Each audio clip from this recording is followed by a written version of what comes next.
This is where we get most activity. If you got a feeling, you're gonna find something. Dude, I got the chills, bro.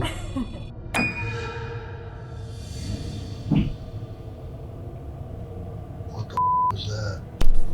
Well, we definitely got some weird stuff going on.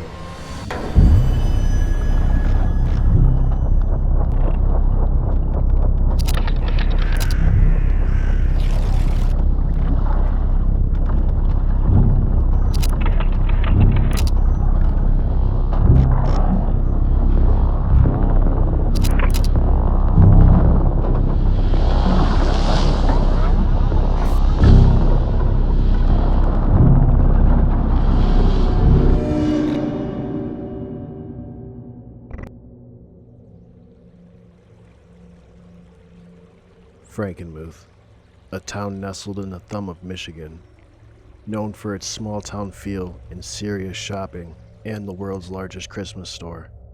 But we're not here for holiday cheer. This is just a detour before our final stop, in Saginaw, Michigan. The inn has had paranormal claims, but due to fear and losing business, we promise not to disclose the name of this location. As we arrive to the inn, we're greeted by the innkeeper, LaShawn, who gives us a walkthrough. It was built in the 1929, so they had housekeepers, maids, chauffeurs, gardeners, all that stuff. This was Edwina's room, the library.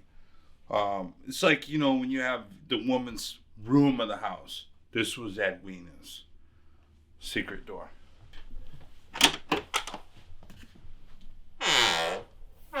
And this was used in Prohibition days for sure. Their booze and their valuables. That's where you're staying tonight. Edwina used to take in soldiers traversing from here to there. Really? So when they needed a place to stay, she would house them. And we used to have a boiler system. Yeah, a boiler which system. had, if you look down there. So there's no pipes that should be rattling or anything like that? No, but they that's used why I to. asked. First 2 winters, there would there was one lady. She called, "What is going on?" And I'm like, "Lady, it's just the pipes rattling." She thought I was downstairs banging on stuff. Yeah. But I was like, "Oh, it's all right. It's the pipes." But yeah, when the boiler system would go, you could hear it through all the walls. It Right. Gang, gang. You know, because the pressure in it. Yeah. I know you guys are younger, but here's the Don Johnson, Bob Hope. My grandma loved that guy. This is an impersonator, Marilyn Monroe, Robert Goulier, Doc Severinsen from The Tonight Show, Deborah Reynolds, Elvis, and we had Tommy Two Tone. So wait, are those all people who stayed here, or are they just... Yeah, they stayed here. Yep. After the celebrity room, LaShawn brings us upstairs, where I begin to sense something. I don't know. Norman Little? Yeah, I just walked... I don't know, it's just weird. You're gonna, if you got a feeling, man, you're gonna find some stuff tonight, man. If you got a feeling, you're gonna find something. I've investigated quite a few locations, but I can say with 100% certainty I've never walked into a room and felt an energy change like that. Having had an experience of my own, LaShawn opens up and tells us something that had happened to him. I did have activity across my room where I seen a noodle light. And it went across. But you seen a what? A noodle light. I'll show you. Come on, Okay. I'll show you. All right, so this is my room. Those lights out there, it'll cast a shadow. The light's on, because I like to keep the light on. So we're in here, and I've seen a noodle light, probably about this tall. It was like just a thin piece of light, like this, and it went past my window. My friend, I'm looking this way, my friend's looking that way. She says, "What the f*** was that?" I'm like, "You saw that?"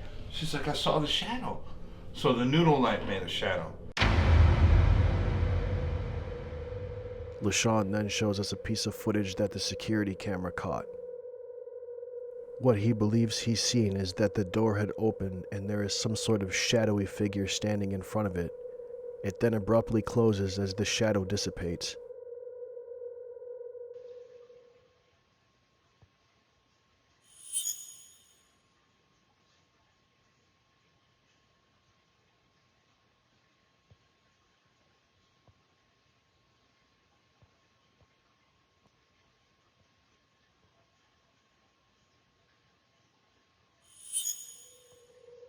The footage is low quality, and I'm uncertain if this is paranormal, but there is some movement in the upper right-hand corner.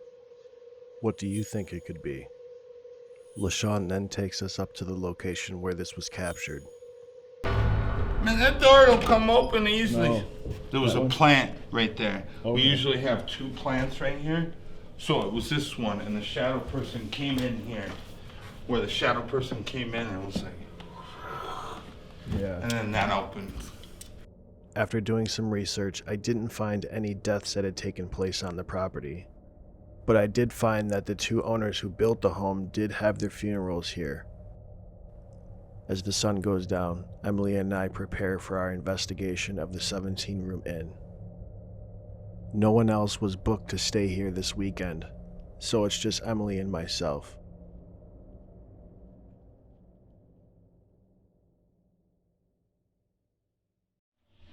Oh, this room up here is the weird room, right? Isn't this where you had that weird feeling? It was this one. This room?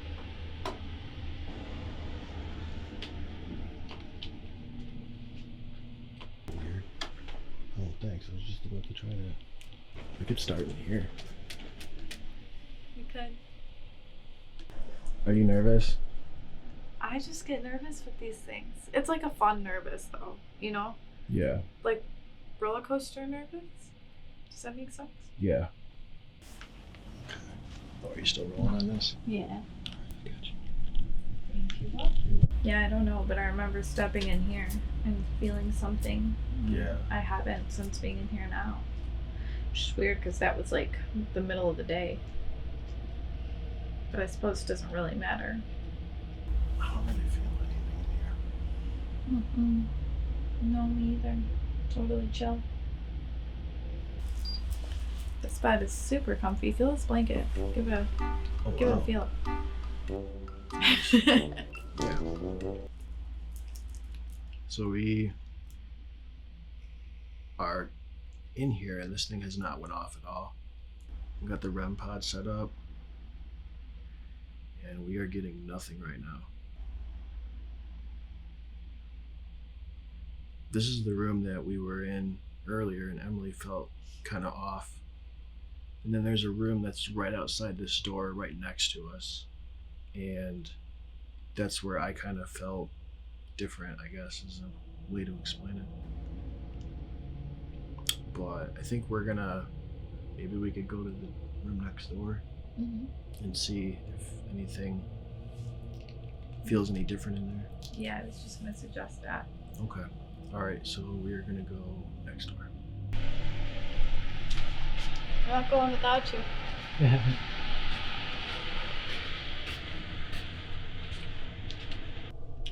As soon as we enter the room, we hear what sounds like distant chatter. He's right under us.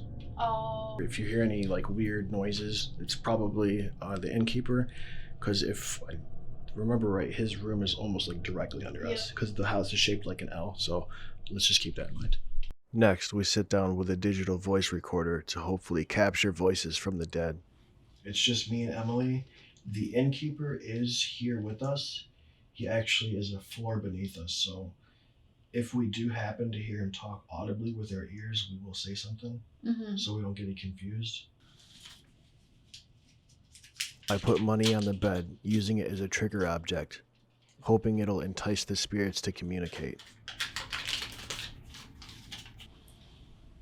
Is there anybody here that would like to speak with us?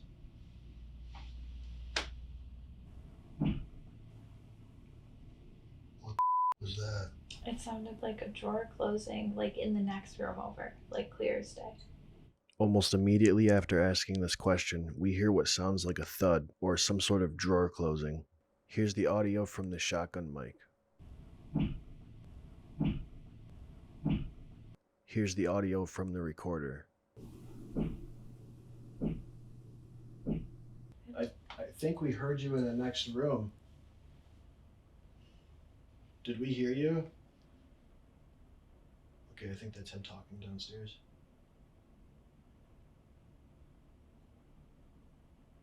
Okay, so he's definitely downstairs still. what we heard was definitely It over sounded there. it sounded like someone right behind us closed like a dresser drawer, like pushed it in. Or, one of these, Yeah. something like that, because this opens. We brought some money here.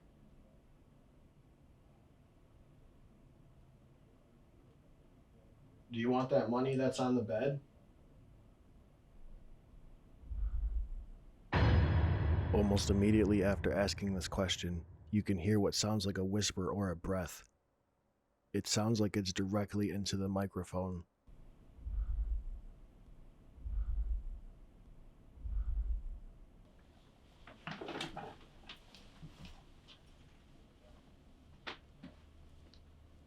It's 2.3 consistently until you came back over here, and now it's in the tens again. Being exposed to high EMFs have been linked to depression, anxiety, and paranoia. But this could explain the feeling I had earlier. Continuing with the investigation, we decide to move to another part of the house. 3.1. 1.3. I swear it was a 3.1. So let's see. 45.3. Holy What was that? oh my god. Okay, there's a problem with the alarm clocks. I've learned that much. Remember, being exposed to high EMFs can cause different effects. There is an alarm clock in every room in this home. Could this explain some of the paranormal experiences people are having?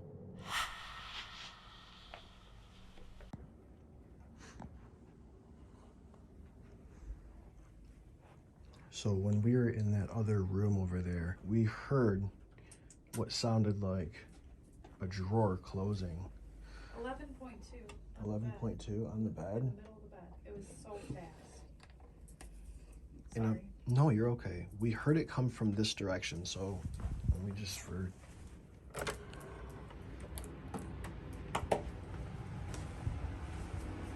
We were in this room here, and we heard what sounded like a drawer being closed from like this direction, like somewhere in the vicinity of like this room. And I'm wondering if maybe it was this drawer.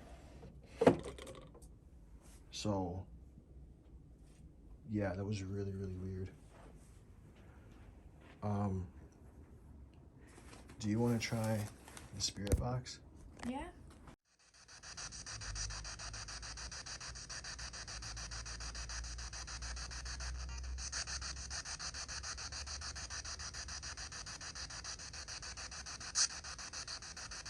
My name's Nick. What's your name?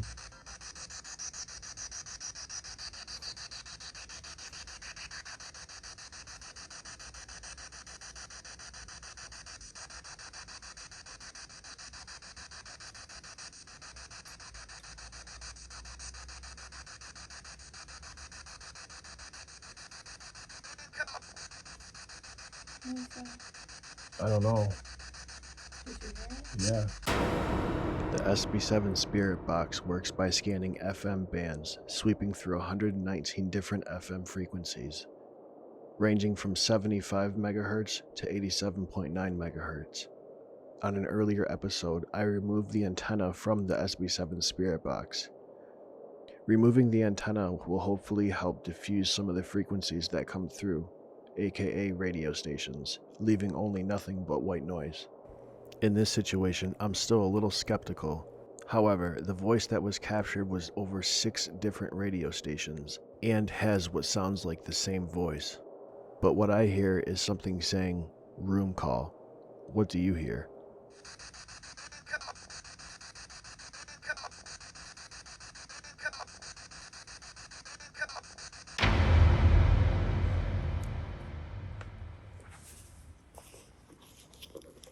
So they leave these books in each room, and people can write in them.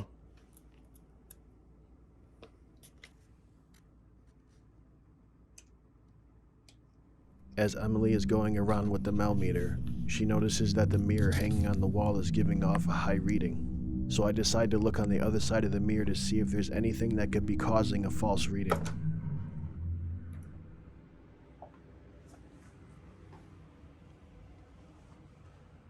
There's nothing back here.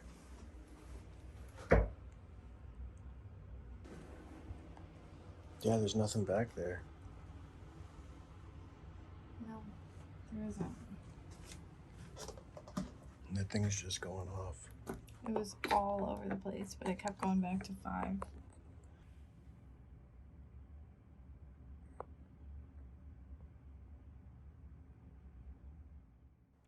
We continue on the 3rd floor, where we set up the camera and we put a Rem Pod in the doorway. Did you hear that? I did. Now, is there anything that causes that to... No, I don't think so. Hold on.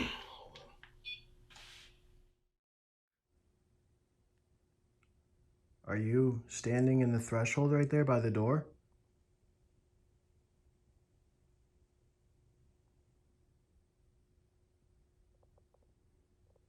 Since I've owned that thing, it's never went off. Really? Never had it work. No, that was... So that's significant. Yeah.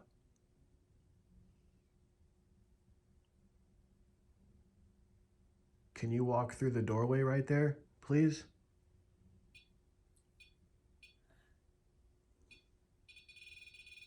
You're telling me it's never done that? No. My hair's standing up. Dude, I got the chills, bro. What the f***? Alright, can you step away from it?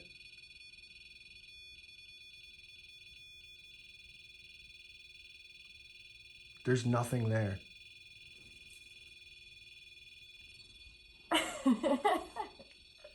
There's absolutely nothing around it. I have used the Rem Pod on multiple investigations and never once has it been triggered. That green light? Yeah. Are you here in this room with us?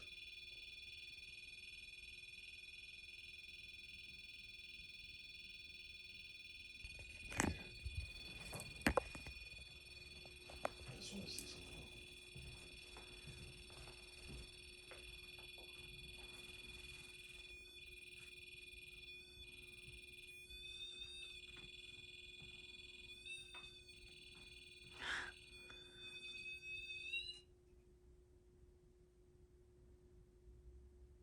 How long have you had that? How long have you had it? No, it stops. About a year. I've used this thing numerous times and it's never went off like that. No, what that thing does is it sends out an electromagnetic field, and anything that interrupts it causes it to go off. Okay. Does that make sense? Yes. Yeah, so that seems definitely weird.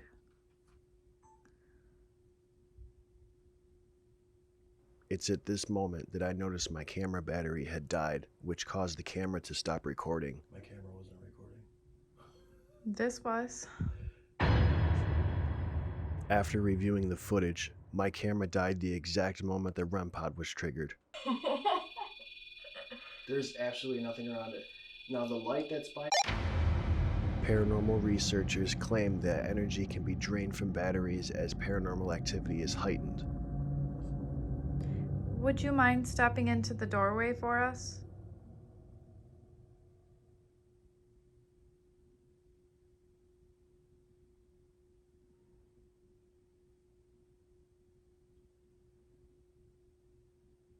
That's so weird. I've never had anything freak out like that before. It was like a ringtone, like just... Yeah. What? Do you hear that? I just hear the humming from the lamps I heard before.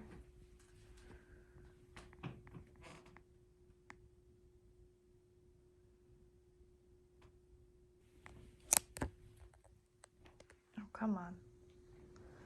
Not even.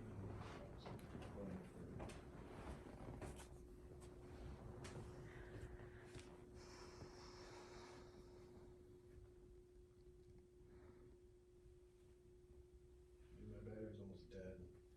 On your camera? Yeah. I thought I had 6 hours. That's how much time we have to film, but this thing was full. It has 2 batteries in here. The first one died. The second one was full. Like not even 20, 25 minutes ago. That's unusual too, isn't it? Yeah, very. Once again, my battery is drained. After a well-needed battery change, we decide to move to the area where the security footage caught that shadowy figure that was in the doorway of the balcony. So this is the spot that they for sure had stuff happen.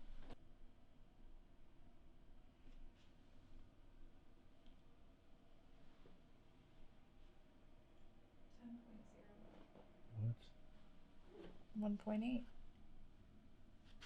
2.5.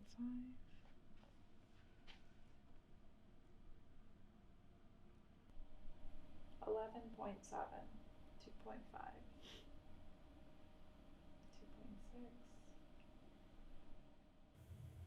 2.6. 68.4.